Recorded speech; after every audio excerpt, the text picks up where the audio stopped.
हमें आज इस धरने की नौबत क्यों पड़ी? आज लगभग 20 दिन हो गए थाने में एफआईआर दर्ज करवाने के बाद भी पुलिस कार्रवाई नाम की 1% कार्रवाई नहीं की। हमने रिपोर्ट दर्ज करवाई, साथ में गए, फिर उन्होंने एसपी साहब आए, उनसे भी मिले तो उन्होंने हमसे बात की कि हमने टीप बना के भेजी है, बॉम्बे गई है, वो मिला नहीं, उसका फ्लेट बंद है। और पुलिस वहाँ जाके उनके साथ मेहमानी करके वापस आ जाती है। कहते हैं यहाँ के वो हार्ट का पेशेंट है महेश, उसकी औरत बेहोश हो गई पुलिस को देख के।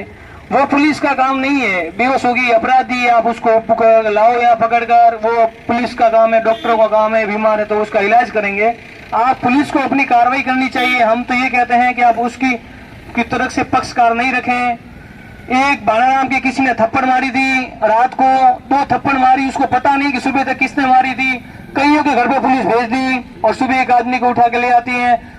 उठा के नहीं, उसके घर पे जाके पुलिस और बाणा राम उससे बात करता है और उसकी माँ बहन की गालियां पुलिस वाले फोन से बात करवाते हैं और उसको गाली गलौज करते हैं। ये हमने अपनी आंखों से देखा और पुलिस ने भी ये कबूल किया कि ये हमारी गलती हुई है। ये हमने सबने सुना, पुलिस कुछ नहीं, उस कहने पे पुलिस जाती है घर पे और उनसे बात करवाती है कि लो हम उनके घर पे गए, वो घर पे नहीं है।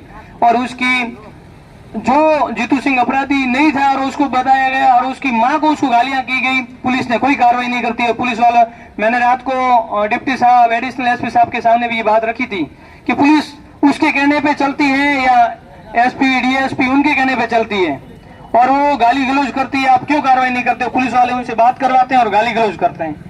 और बाणा ने थप्पड़ मारी, उस लड़के ने मारी होगी तो थप्पड़ के लिए उसको पता नहीं था सुबह तक किसने थप्पड़ मारी, किसी को पता नहीं था। सुबह उसको थप्पड़ का केस तो होता था, अलग बात थी। राजकार्य का एक मुकदमा बना दिया, 2 लोगों को सिखा के उसने SC/ST का मुकदमा बना दिया।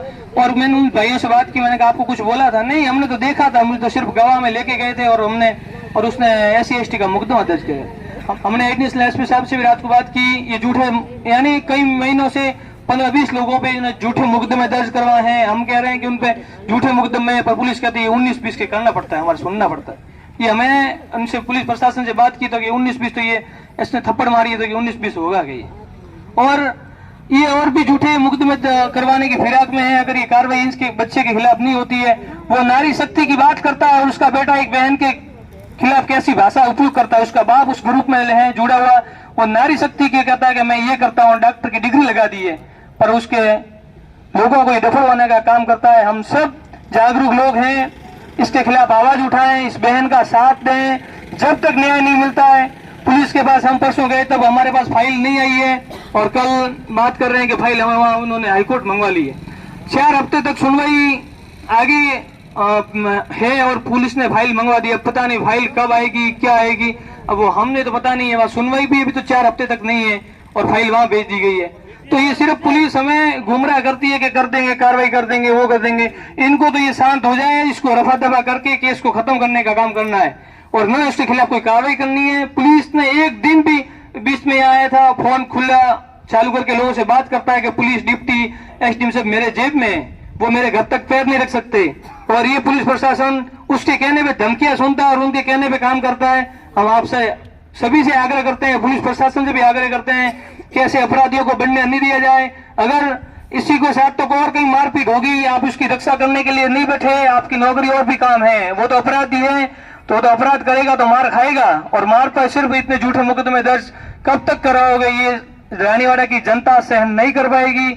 हम सभी से आग्रह करता हूं कि इस धरने का ज्यादा से ज्यादा समर्थन दें। हम जब तक कार्रवाई संतुष्ट नहीं होते हैं तब तक इस धरने पे रहेंगे, तो यहीं पे हमारा धरना रहेगा। हम आप सभी लोगों से आग्रह करता हूं कि आप सभी इसमें सहयोग दें। धन्यवाद।